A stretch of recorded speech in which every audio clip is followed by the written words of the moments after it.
রবীন্দ্রনাথ ঠাকুরের বৃক্ষরোপণ।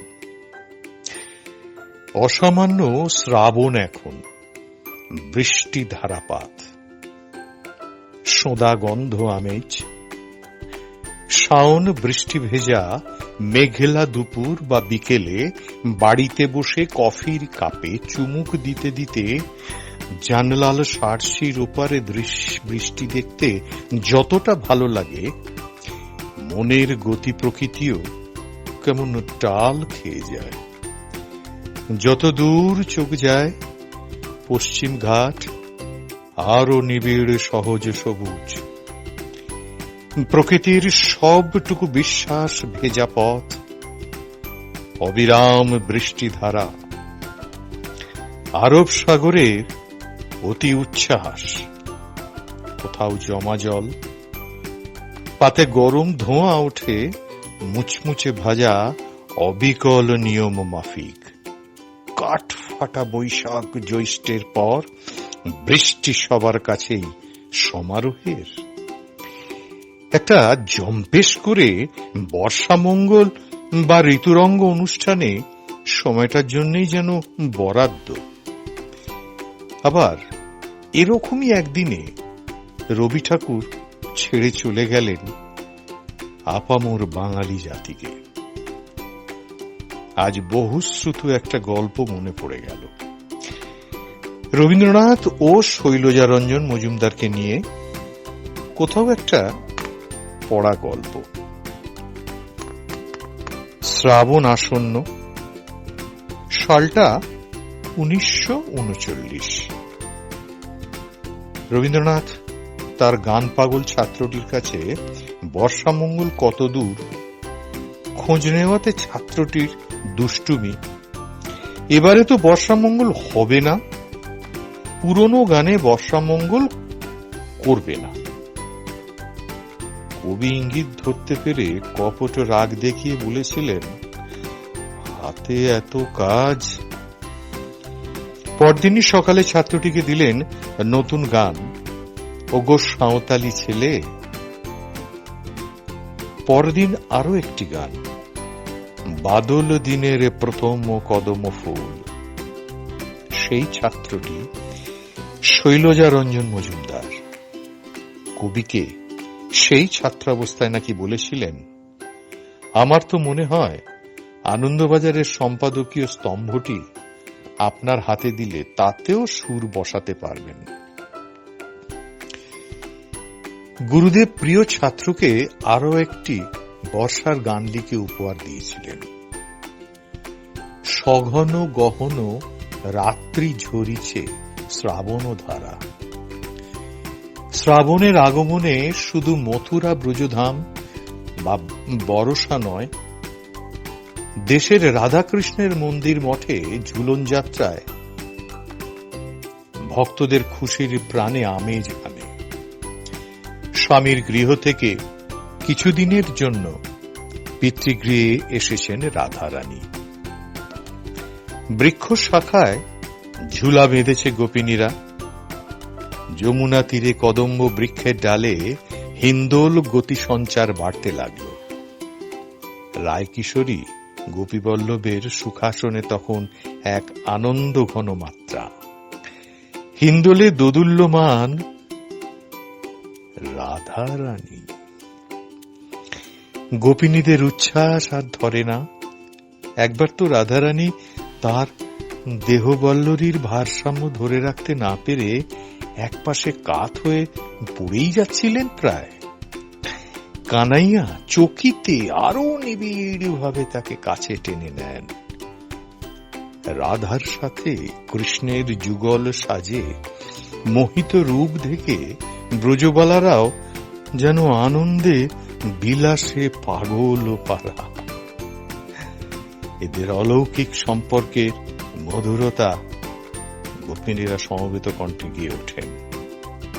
এসব কৃষ্ণধারা লীলা লিখতে লিখতে শ্রাবণ মাসের অনিবার্য একদিনে মনে আসে 22শে শ্রাবণ নামাঙ্কিত দিনটি। আপামোর বাঙালিকে বেদনা বিধুর করে দেয়। যদিও রবীন্দ্রনাথ মৃত্যুকে জীবনের শেষ না ভেবে মনে করতেন মৃত্যু জীবনেরই তুচ্ছ একটি ঘটনা মাত্র। নৈবেদ্য কাব্যগ্রন্থে মৃত্যু কবিতায় লিখেছেন, মৃত্যু অজ্ঞাত মোর, আজি তার তরে ক্ষণে ক্ষণে শিহরিয়া কাঁপিতেছি ডরে। জীবন আমার এত ভালোবাসি, বলে হয়েছে প্রত্যয়, মৃত্যুরে এমনি ভালোবাসিব নিশ্চয়। তার মৃত্যু বহু দশক পার হয়ে এসেছে, তবু তার প্রয়াণ তিথি এলে চেতনায় সঞ্চারিত হন রবীন্দ্রনাথ। মৃত্যুর মাত্র ৩ বছর আগে নির্মল কুমারী মহালানবিশকে লেখা চিঠিতে কবি জানিয়েছিলেন, গানের পর গান লেখা চলছে, এক এক দিনে ৪টে ৫টা। যৌবনের তরঙ্গে মন দোদুল্যমান, জীর্ণ শরীরটাকে কোথায় কোথায় দূরে ভাসিয়ে দিয়েছে।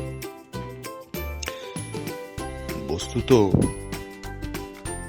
রবীন্দ্রনাথ জীবনভর সুস্বাস্থ্য ভোগ করলেও জীবনের শেষ ৪ বছর দীর্ঘস্থায়ী নানান অসুখ বিসুখে কষ্ট ভোগ করেছেন। একবার তো অচৈতন্য হয়ে প্রায় আশঙ্কাজনক অবস্থায় চলে গিয়েছিলেন। সেই ১৯৩৭ সাল থেকেই তার দীর্ঘকালীন অসুস্থতার সূত্রপাত। ধারাবাহিক অসুস্থতা ক্রমশ তার শরীরকেও অবসন্ন করে দিতে থাকে। দুবার অত্যন্ত অসুস্থ অবস্থায় শয্যাশায়ী থাকতে হয়েছিল।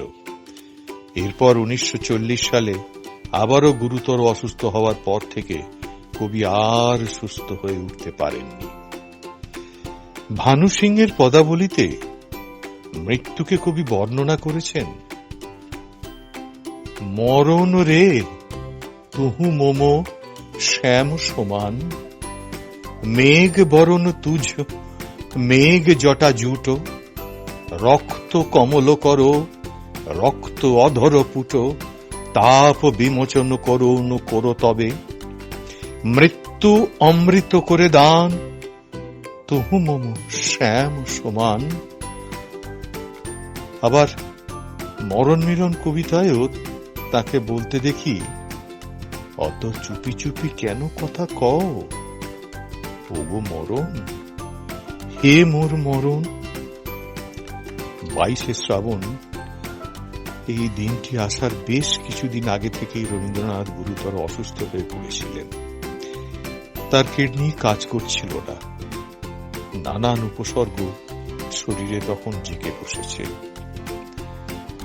বিশেষ সেলুনকারে শান্তিনিকেতন থেকে তাকে কলকাতায় নিয়ে আসা হয়েছিল। তার অজ্ঞাতসারেই কিছু জটিল অস্ত্রোপচারের ব্যবস্থা করা হচ্ছিল। সে সময়ের প্রথিতযশা চিকিৎসক তার দেখভাল করছিলেন। ডক্টর বিধানচন্দ্র রায় এবং স্যার নীলরতন সরকারকেও ডাকা হয়েছিল এবং তারা কবির কাছে আসেন। স্বনামধন্য চিকিৎসক কবির রোগশয্যার পাশে বসেছেন। কবির ডান হাতটিতে সামান্য হাত বুলিয়েছেন। একসময় কবির ঘর থেকে বেরিয়ে যাওয়ার মুহূর্তে আরো একবার ঘুরে দেখলেন কবিকে।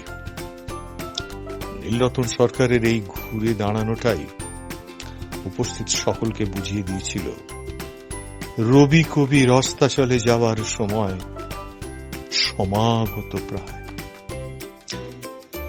জোড়াসাঁকোর বাড়িতে রোগশয্যায় শুয়ে জীবনের সর্বশেষ কবিতাটি কবি রানীচন্দকে লিখে নিতে বলেছিলেন। রানীচন্দ শ্রুতধরের মতো সেদিন লিখে নিয়েছিলেন। দিনটি ছিল 14ই শ্রাবণ, সকাল 9:30। কবি আচ্ছন্ন।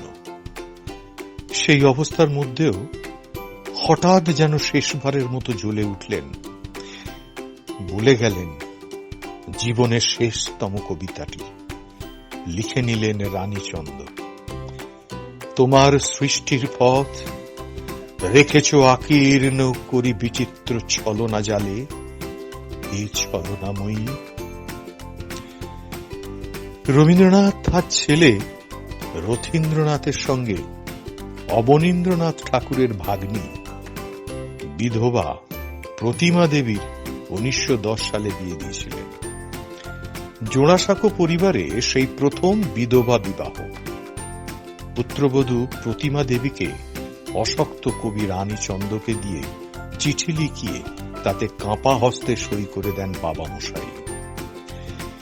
22শে শ্রাবণ দিনটি নিয়েও আরো কত কথাই লেখা আছে রবীন্দ্রনাথ বিষয়ক নানান বইপত্রে। এখন 22শে শ্রাবণ রবীন্দ্রনাথের তিরোধান দিনটিকে স্মরণ করে বৃক্ষরোপণ উৎসব প্রচলিত শান্তিনিকেতনে। ছেলেমেয়েরা বাসন্তী রঙের ধুতি ও শাড়ি পরে ফুলের গয়নায় সজ্জিত হয়ে কবির বৃক্ষবন্দনা গানটি গাইতে গাইতে বৃক্ষরোপণ পর্ব যেখানে হবে সেখানে উপস্থিত হন। যে গাছ রোপণ করা হবে সেটিকে চতুর্দোলায় আনা হয়। শাঁখ বাজিয়ে মাঙ্গলিক মন্ত্রোচ্চারণ ধ্বনিতে বৃক্ষরোপণ করা হয়। এরপর আশ্রম সঙ্গীত। 22শে শ্রাবণের পরের দিন শ্রীনিকেতনে 23শে শ্রাবণ সকালে দুটি হাল চাষের বলদকে সাজিয়ে মাঠে হানা হয় শ্রীনিকেতনের এই হলকর্ষণ উৎসব। গ্রাম ছাড়ায় ওই রাঙা মাটির পথ, আমার মন ফুলায় রে। এই গান গেয়ে কিছু অংশ জমি চাষ করা হয়। অনুষ্ঠানে উপস্থিত বিশিষ্ট অতিথি হাল ধরেন, অন্যান্যরা তাকে সাহায্য করেন। হলকর্ষণ উৎসবে এইভাবে অনুষ্ঠিত হয়। কবির তিরোধান দিনটি উপলক্ষ করে ভারত সরকার 1950 সাল থেকে কবির প্রচলিত এই বৃক্ষরোপণ অনুষ্ঠানটি পালন করে চলেছে সারা দেশ জুড়ে। সংস্কৃতি প্রেমী বাঙালির কাছে শ্রাবণের 22তম দিনটি যথেষ্ট মর্যাদা ও বিষাদে পালিত দিন। রবি ঠাকুরকে সামনে রেখেই আমাদের ঝালিয়ে নেওয়া বাঙালিত্ব তথা সংস্কৃতি মনস্কতাও। তিনি যে আজও আমাদের কাছে তার সংস্কৃতি, সাহিত্য, কাব্য, শিল্পকলা, গান, কবিতা সমস্ত কিছুর ভেতর দিয়ে ভীষণ রকম প্রাসঙ্গিক। আপনারা শুনছিলেন জশন মানাও বাংলা ইন্টারনেট রেডিও, চেনা অচেনা বাংলা অনুষ্ঠান। আজকের এই বিশেষ পর্বটি কেমন লাগলো আমাদের কমেন্ট করে জানাতে ভুলবেন না কিন্তু। এরকমই আর অনুষ্ঠান শুনতে এখনই সাবস্ক্রাইব করুন আমাদের চ্যানেল জশন মানাও বাংলা ইন্টারনেট রেডিও। নমস্কার।